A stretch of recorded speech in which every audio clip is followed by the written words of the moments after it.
This is Talk of the Town, a weekly program featuring community events happening in and around Northeast Michigan, with your host, Nancy Smitham, and get the latest from Alpena Community College with Don McMaster.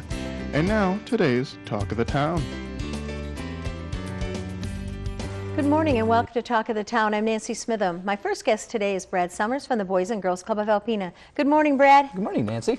I know you just are reeling in the success of your Halloween carnival that you had. Oh yes, yes. This is it's a fun time of the year where the kids get all kinds of fun little treats and incentives and things like that. And we always like to play our part and do something fun for the kids too, and give them not so many of the candy, sugary treats. We give them some of the apples and things like that too. But we have a lot of fun. There's a costume contest, and we had a lot of kids that participated. And of course, we have some fun. We had fun prizes and incentives and things like that we gave away, and just to celebrate something that the kids really enjoy. So. Right, and you want to celebrate something else good that happened at your club too with Matt Mushinsky. Yep, Matt Mushinsky. This 2 weeks ago, he went and took a group of children or a group of youth volunteers to the summit, the YVC Summit in Ann Arbor, and Matt was given the award of the Program Director of the Year for the Youth Volunteer Corps of America. This is the first ever time that they've awarded this award. So he is the first ever Program Director for the Youth Volunteer Corps of America. That's amazing. Pretty amazing. And Matt, and as a lot of people in this community know, yes. Matt's got a great big giant heart, and he's a wonderful advocate for the Boys and Girls Club, and he's very good at teaching kids what to do, the right way to do things, and teaching the kids those leadership skills that they need to move on. So he's very well deserved, and we're happy to have him on our staff. I've seen him out and about with the kids, and they sure do like being with them. Oh, absolutely. He's very good. He builds rapport very quickly with kids. Yay! And that's what makes it fun to work with Matt. To watch him do what he does is pretty special. Okay, and you have some new hours too. We do. Previously we've always been open at till 5 o'clock on Fridays, and we've noticed in listening to the parents and some of the needs that the parents have, obviously. They work till 5. Yeah, they work till 5. So and it's nice for our staff to get out a little bit earlier to enjoy the weekends, enjoy their family and things. But we've noticed that we need to be open when the kids need us most, right. and and the parents are the ones that bring the kids and pick the kids up. So listening to the parents and listening to the needs, we are our new hours will be starting November 13th. Okay. And we're going to be open until 6 o'clock on Fridays. Okay. So Monday through Friday, we will be open until 6 o'clock. Perfect. And you also have some new junior high initiatives. Yes, the new junior high initiative, we have Jen Digna, the unit director at the Boys and Girls Club, and Ryan Herrick, the mentoring director, will be running 2 specific programs at the junior high, just to kind of help the junior high age kids with some of the skills and resources to make them better and more productive citizens, which totally gels with what our mission is. So, and it's a great way for us to start getting back into the junior high. Unfortunately, a few years ago we had to close our junior high unit, but this is a great opportunity for us to work with the junior high, work with the staff there, and of course work with some of the teens and the kids that attend the junior high. And these programs are going to be specifically focused on kids that need some skills with homework, with positive behaviors, healthy lifestyle skills, and a full gamut of different skills and resources that these kids are going to learn. Okay, and then starting next week, you're doing a Be Fit Festival. Yep, the Be Fit Festival is we've been planning it for quite a while. And this is a great initiative for us to step up to help the community and help out the kids learn, of course, the healthy lifestyles. Right. This is a reoccurring theme as we talk today, but those healthy lifestyles are very important for kids to move on in a positive direction. So the Performance Locker is going to be doing a fun obstacle course for the kids.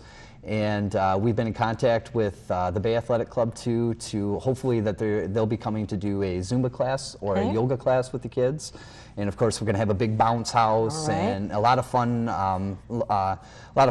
activities for the kids. And it all just revolves around kids getting excited about being physically active. You can enter into drawing for a Disney vacation. Absolutely. This is a statewide initiative. It's not just specific to our area. So you get entered, any kid that participates and shows up for the day gets entered into a trip for a family of 4 to Disney World, and all expenses paid. So Now, is this only for club members? only for, no, it's actually for anybody that shows up. Okay. You don't have to be a club member. You know, we would like you to be a club member. Okay. Of course, you know the Sure. fees, $10 Yeah. a year, $15 for a family. So Best deal in town. we like to think so. But it's a wonderful opportunity. It's something fun for us to do. Disney became a national partner with the Boys and Girls Club 2 years ago. They help sponsor events like the Youth of the Year and some of the other special initiatives that we do. And this is one of the things Disney is given to our state as a whole to produce as an incentive for the kids. Do you know the times of this event? The BFIT Festival will be right after school. Okay. So, and I believe the kids do have a half a day that day. Okay. So it's right after school when the kids show up. Okay. We'll have the big bounce house and all kinds of fun stuff ready to go for them. But I believe it starts at 3 o'clock. Okay, sounds wonderful. And your food program is going wonderful, still serving those wonderful, nutritious Yep. meals? Every single day. Charlene Doobie, she is our caterer. And she does a wonderful job with coming up with some great inventive and creative food choices for the kids that, of course, revolve around nutritious, healthy meals. And, of course, it's free of charge every single day after school at 4:30. And you don't have to be a member for those Nope, either? you do not have to be a member. Anybody under the age of 18 can come in and take advantage of those services. Okay, and we haven't mentioned this in a while, but if someone out there, you have a wonderful skill or a craft that you do, if you'd like to come in and share it with the youth at the Boys and Girls Club, we'd love to have you give us a call and get something set up. Yeah, we're always looking for volunteers. I mean, Alpena is a very special place. There's a lot of very talented people out there. Yes. And, they get kind of bored with seeing us every day as a Yes. staff. And it's nice when we have people that come in to do some very fun and special things with the kids, like magic shows or, teaching magic tricks or even quilting and knitting and things like that. The kids really take off with a lot of those initiatives. And it's a lot of fun too, because then we're partnering with the community Certainly. more, and it's a very symbiotic relationship. Okay, we've got about 1 minute left, so if someone wants any more information, they can go online and check your website, Yep. or they can call 356-0214 and get all the information they need, and I know these events will be well attended. Yep, and myself and my staff, we're always welcoming taking as many phone calls as we can, and we love to talk about what we do on an everyday basis. And please, if you're out there and you're thinking about getting your kids involved, the club is open for every kid. So every kid from 6 to 18 years old. Okay, and we didn't talk about the mentoring program today, but we don't have time, but we have a wonderful mentoring program, so call about that too. Please do. Thank you. I'll be right back with Val Williams from Huron Humane Society following these messages.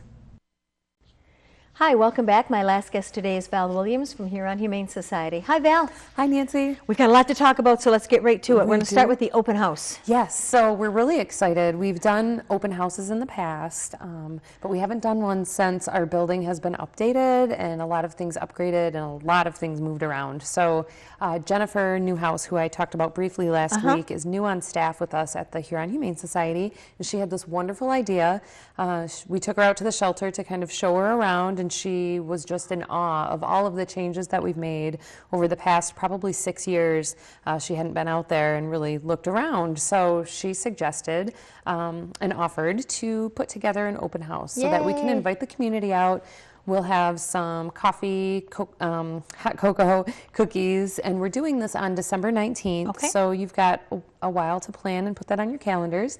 And we're going to just show people the different things we've done. We have all new animal intake facilities. So basically when an animal comes in now, we have a safe, sterile, secure location for that dog or cat to go so that they're not only susceptible to other animals, maybe illnesses or things that they have going on, but if they happen to be carrying maybe parvo or fleas or anything really, any kind of parasites, we can monitor them for that and treat them, as they come in. So it helps keep our entire shelter more, I guess, efficient overall and healthy. So we're excited about that. We also have a new dog kennel area.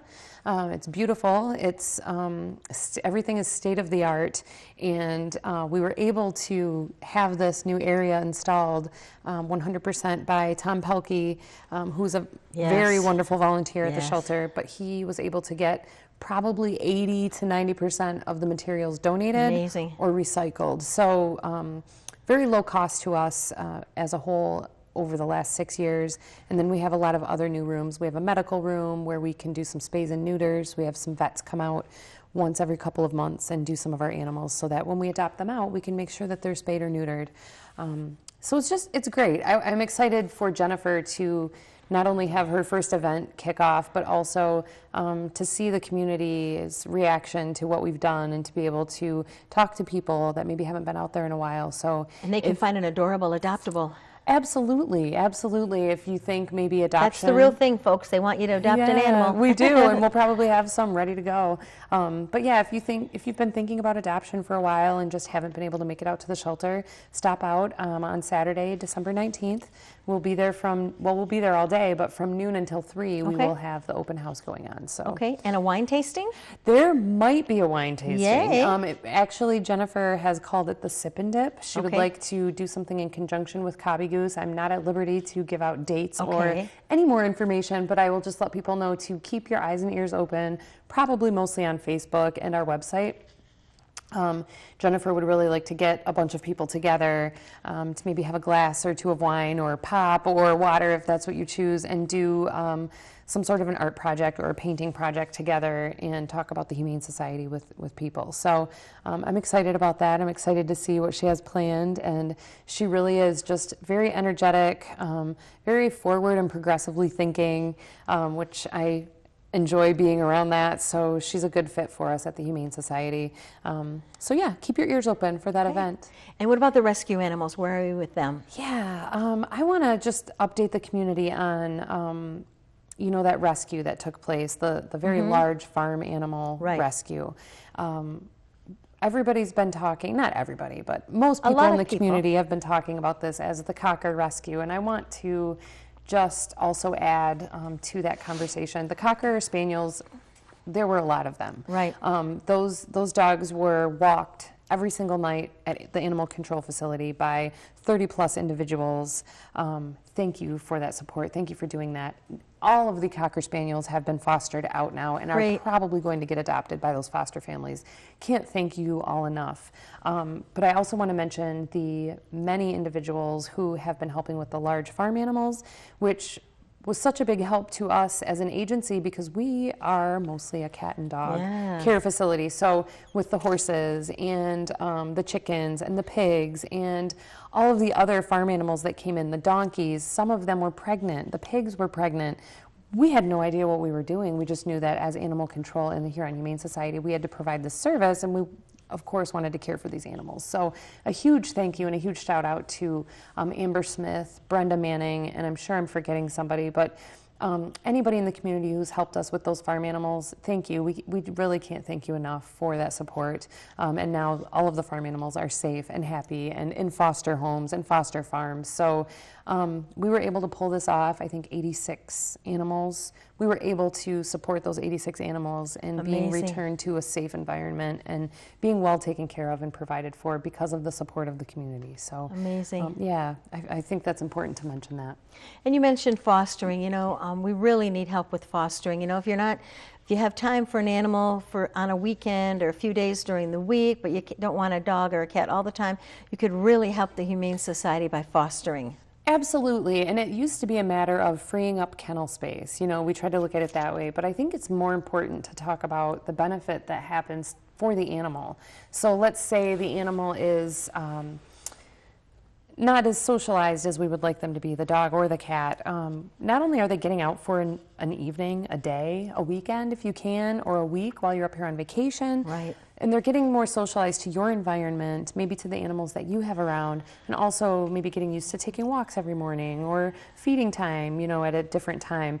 Those are super important for animals to learn those new skills and that ability to adapt to a new environment. If we have animals that are more experienced in that, when we do adopt them out or send them out on a trial adoption, there's a more likelihood that there will be a successful. And you can say, this dog, really doesn't like cats, so just keep that in mind. So you would learn that by fostering them into a home maybe where there were other animals or things. Absolutely. We learn more about the animal. We learn more about their habits, what they like.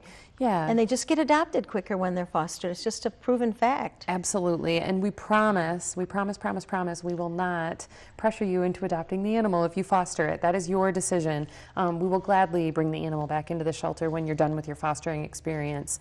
But if it's something that you've maybe thought about and just haven't had all the information on, please do go to our website. I guess that would probably be the best way to get information, HuronHumaneSociety.org, or give us a call, 356-4794, or message us on Facebook. Somebody is usually available within an hour to answer messages on Facebook, and we'd be happy to talk to you about fostering, volunteering, adoption, different ways you can support the Huron Humane Society. Right. Yeah, right.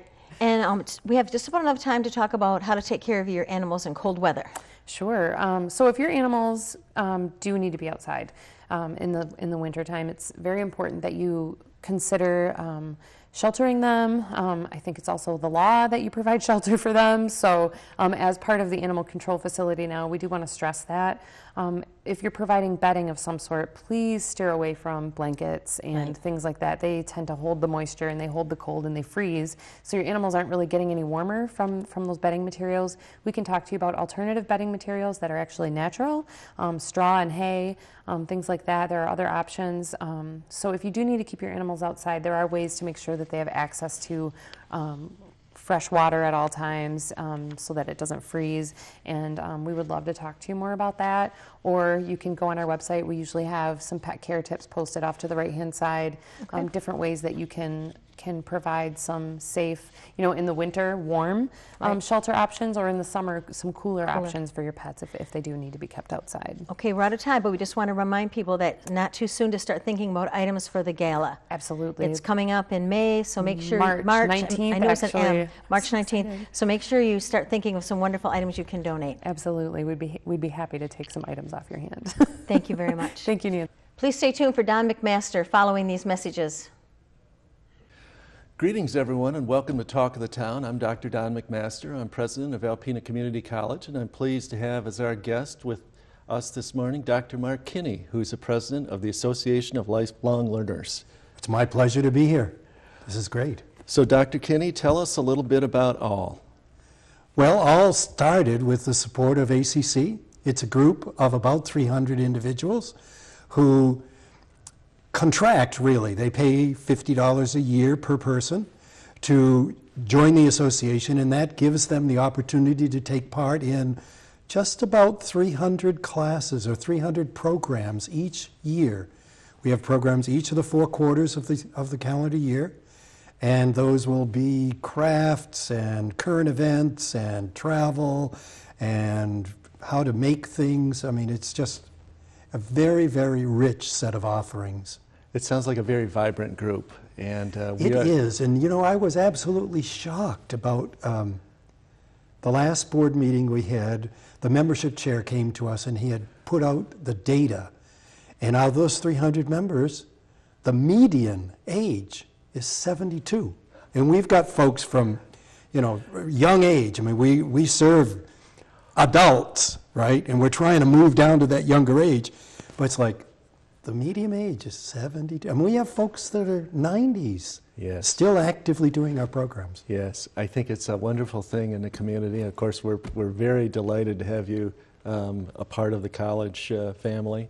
But the opportunity for people to maintain their curiosity about life and what's going on in the wider world, that's just invaluable, I think.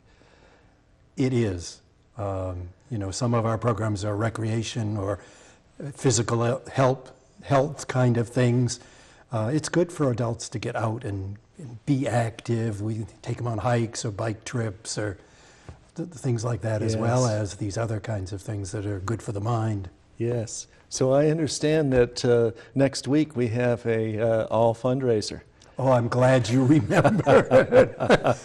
You're doing some of the cooking for that, are you not, in your family? Yes, I'm The stress should be on the emphasis should be on my family, who really have the cooking talent, my wife and my daughter. But yes, I'm involved. I should learn to do that as well. My wife will be involved too, and she's the talent, and I'm just the gopher, right? What is that, the sous chef or something? Yes, yes. Yes, that's next Tuesday, Election Day, 5 to 7 in the evening, so that's the 3rd of November, and it is right at ACC, and that kind of highlights one of the things that I want to make sure everybody understands, is that all is its own freestanding organization, and we could not do the things we do without the support we receive from Alpena Community College. And the spaghetti dinner is a good example. We're doing it on the ACC campus. We're right there. What is this thing called? The Lumberman Shack or? Lumberjack Shack. Lumberjack Shack. We're cooking the spaghetti in the kitchen, or one of the kitchens that's there. Yeah, we invite, it's a fundraiser. Yes. It's a way that gives us additional resources to give back more to the community and provide more programming. And you all come. Yes, well, we're getting fired up at our house, and I'm getting my marching orders in terms of what I can contribute. Tell the viewers, if you would, some of the details. How would people who want to come to the spaghetti fundraiser come? How much does it cost? What do they get? This sort of thing. Well, they get a spaghetti dinner. They come sometime between 5 and 7. We will have 2 kinds of spaghetti sauce, as I understand, and a salad and dessert. There'll be an auction that goes along with this event, so that there'll be things that you may want to consider purchasing, nice little articles. The price is $8 per person. I think it's $5 for students. I'm not quite certain of that. And just walk in and go through the line, sit down, have a good time. Sounds wonderful. It'll be a good time. Yeah, it really sounds wonderful. From the college's standpoint, having people come on campus, have a good experience, have the opportunity to sit and have a dialogue, connect with the college, embed in the community, these are all really important things for any community college to do, and certainly for Alpena Community College. I'm interested if, could you give the viewers a sense for some of the upcoming all presentations that they might be interested in?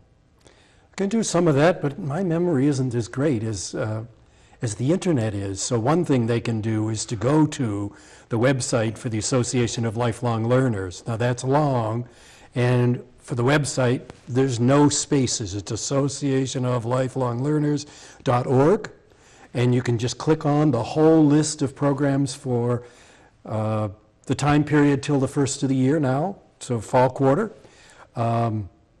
We've just finished an ROV in the box program. We have an upcoming program that is Dave Cummins at ACC talking about the marine technology program that's been started here. We also, on the back side of that, we collaborate with Dave a lot from a grant that we wrote that has to do with working with John Capeless at the high school in the ROV program there. So this is all a big cooperation event that still needs to have ACC to make it work. There's an ongoing card program every week. There's a camera club that meets once a month. There's a program where people go to different restaurants and experience the restaurant and talk about their events that's like that. This afternoon, Bernie Lamp is doing a program for us. What's he talking about? He's talking about upcoming legislation that has to do with finances and that sort of thing. Very pertinent stuff. Joe Gentry often does a program on economics and how things in our society are changing, the way the economics is playing out. So it might have to do with the economics of healthcare, or it might have to do with the economics of a local region. He's a fun guy to do. Yes, a very fine presenter, a trustee of the college and a wonderful supporter of ACC, and Bernie is as well. Any final thoughts that you would like to share with folks who may not be aware of all, or that you think might be interested in becoming members? Anything you would like to, final thoughts you might want to leave with them? Well, one thing I would say is the all effort is housed in the Briggs building, which is kind of opposite the sign for the main entrance into ACC. And people who are interested can just walk into that office. It's open Monday, Tuesday, Wednesdays, late morning and early afternoons. And in the hall, even if the office isn't open, there's a registration form, or there's forms that show all of the programs like that. I mentioned it's on the website. We have a Facebook page as well, so people could look at that and see what's going on. I'm so excited to have an organization in this community which gives me a chance to meet other people who have interests that I have. And those interests are really defined by the program I choose to go to. And the reality of it is, with 40 programs, I mean, I could want to go to too many programs. You know? I am overworked because I'm going to so many programs. Well, thank you for that, which you do with all. Thank you. I would like to thank the All Group for what they do for the college and the community, and I would like to thank you folks for watching Talk of the Town. We'll look forward to seeing you next week. This has been Talk of the Town with your hosts, Nancy Smitham and Don McMaster. For a list of events taking place in Northeast Michigan, please visit our website at wbkb11.com and click on the community link. This has been a Thunder Bay Broadcasting Corporation production. The Talk of the Town furniture and set design are provided by Young Appliance Art Van Furniture on US 23 South in Alpena.